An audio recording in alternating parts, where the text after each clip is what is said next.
what is up everyone? Welcome back to our YouTube channel. So for today's video, I'm going to teach you how you can easily convert Canva presentation to Google Slides. So first is head over to canva.com and just make sure that you're logged into your account. Next, just look for the presentation that you want to convert.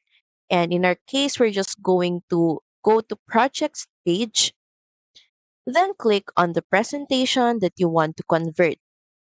And from here, we're just going to need to download this presentation. And to do that, just click on File, then click Download. Next is just choose the file type. And in this case, we're just going to switch to PPTX. Then proceed by clicking on Download. Next, in a new tab, head over to docs.google.com. And from here, of course, also make sure that you're logged into your Google Slides account.